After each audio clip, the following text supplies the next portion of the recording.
আমাদের সঙ্গে রয়েছেন আমাদের প্রতিনিধি রামদন দাস। রামদন, এই মুহূর্তে দাঁড়িয়ে আর কি কি তথ্য উঠে আসছে, কিভাবে এই ঘটনা ঘটলো? নিশ্চিতভাবে সীমাশ্রী তথ্য গত শনিবার রাত আনুমানিক প্রায় 11টা দক্ষিণ হাইলাকান্দির একটি গ্রামে এই ঘটনা সংঘটিত হয়েছিল। এবং রাত প্রায় 11টা নাগাদ এই ঘটনা সংঘটিত হওয়ার খবর মিলেছে। অর্থাৎ উল্লেখ করতে হবে যে এই দিন যে নাবালিকাকে ধর্ষণ করে হত্যা করা হয়েছিল সেই দিনেই কিন্তু সেই রাতেই কিন্তু তাদের ঘরে, অর্থাৎ এই ঘটনার 15 থেকে 20 দিন পূর্বে কিন্তু তাদের আহ, ঠাকুরমা মারা গিয়েছিলেন, অর্থাৎ তাদের গ্র্যান্ড মাদার মারা গিয়েছিলেন। এবং সেই মর্মে তাদের ঘরে কিন্তু মৎস্য স্পর্শের অনুষ্ঠান ছিল।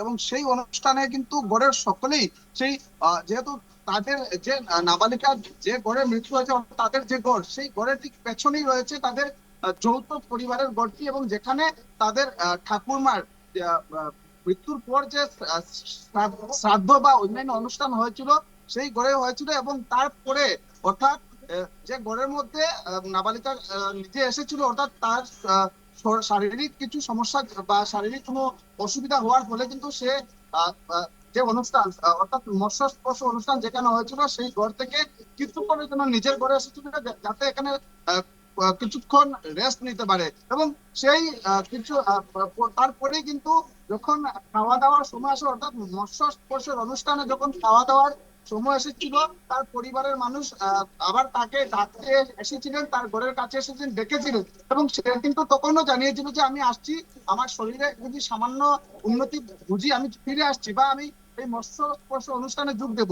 কিন্তু তারপরে দেখা গেছে সে যায়নি। তখন তার ছোট ভাই এবং আরো একটি ছোট বালক তার ঘরে গিয়েছিল এবং তাকে ডাকার চেষ্টা করে, কিন্তু সে সময় ঘরের দুদিকের দরজা কিন্তু লাগানো ছিল। এবং তারা যেহেতু ছোট বাচ্চারা ছিল এবং তাদের সন্দেহ যে হয়তো সেই মেয়েটি বা সেই নাবালিকাটি তখন ঘুমিয়েছিল, সেজন্য তারা ডিস্টার্ব না করে তাদের সেই যেখানে মৎস্য স্পর্শের অনুষ্ঠান ছিল সেই অনুষ্ঠান স্থলেই ফিরে যায়। এবং তাদের যখন সম্পূর্ণ কাজ কাম শেষ, তখন সেই নাবালিকার মা তার জন্য খাবার নিয়ে ঘরে ফিরেন। এবং প্রতিজন তাদের যে 4-5টি পরিবার সেখানে, সেই 4-5টি পরিবারের লোকেরাই কিন্তু যার যার নিজের ঘরে রাত 11টা থেকে 11:30টার মধ্যে তারা নিজের ঘরে ফেরার পথে ছিলেন। যখন ঘরে ফিরেন এবং মা তার হাতে মেয়ের জন্য খাবার জিনিস নিয়ে যায় বা খাবার খাদ্য নিয়ে যায়, তখনই চোখে পড়ে যে ঘরের দরজার রামদন, একটা সম্মুখে প্রশ্ন কিন্তু উঠে আসছে এখানে, এক্ষেত্রে কি পারিবারিক কোনো বিবাদ, কোনো কিছু কি জানা যাচ্ছে? আগে থেকে কোনো গোপন শত্রুতা কিছু কি জানা গিয়েছে? দেখো সীমাশ্রী, সেখানে কোনো ধরনের পারিবারিক বিবাদ কিন্তু ছিল না।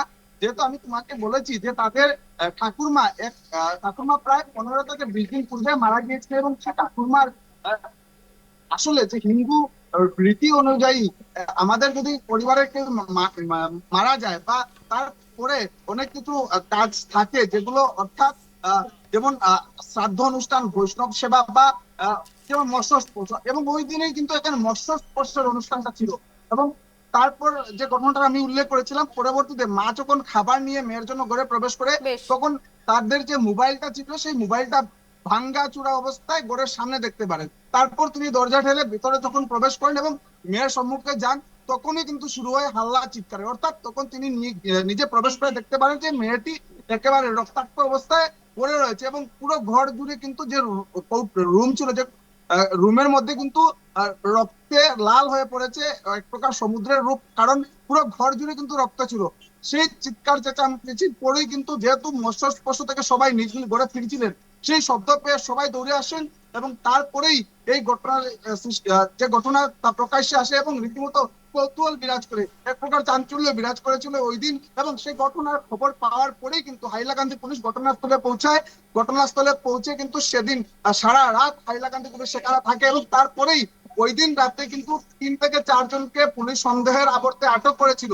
সন্দেহের আবর্তে আটক করার পর দিনের বেলায়, অর্থাৎ ভোরবেলা থেকেই কিন্তু সেখানে ফরেন্সিক টিম পৌঁছেছে। হাইলাকান্দির অতিরিক্ত পুলিশ অফিসার যিনি রয়েছেন ক্রাইমের, সমীর দত্তর বড়ুয়া, তিনি নিজে গিয়েছেন এবং ফরেন্সিক ভেন প্রত্যেকটা বস্তু সেখান থেকে সংগ্রহ করে, যাতে কিভাবে এই ঘটনা সংঘটিত হয়েছিল বা বেশ। ভুল কাণ্ডারি কারা যে ঘটনাটি ঘটিয়েছে এদের যাতে আটক করা যায়, সেই দিক দিয়ে নজর রেখে কিন্তু সম্পূর্ণ পুলিশের ইনভেস্টিগেশন চলেছিল। এবং একেবারেই। পুলিশ সেই ঘরে ফেলে রাখা সব ধরনের সামগ্রী কিন্তু উদ্ধার করেছে। এবং আরেকটা কথা উল্লেখ করতে হবে সে মাসে, দেখো এত জঘন্য মানসিকতায় এই নাবালিকাকে ওড়ার মুখে ঠেলে দেওয়া হয়েছে। তার অর্থাৎ এত এত বাজে বাজে কাজ করা হয়েছে সেই নাবালিকার সঙ্গে, সেই কথাগুলো হয়তো আমরা উল্লেখ করতে পারি না, কারণ আজকের দিনে যদি আমরা বলি তার শরীরে কিন্তু অনেক আঘাত, অর্থাৎ সেখানে যে কাপড় রাখার আলনা থাকে সেই আলনার পাশে থাকা ইট দিয়ে প্রথমে তার মুখে আঘাত করা হয়েছিল, তার ফেস সম্পূর্ণভাবে নষ্ট করা হয়েছে,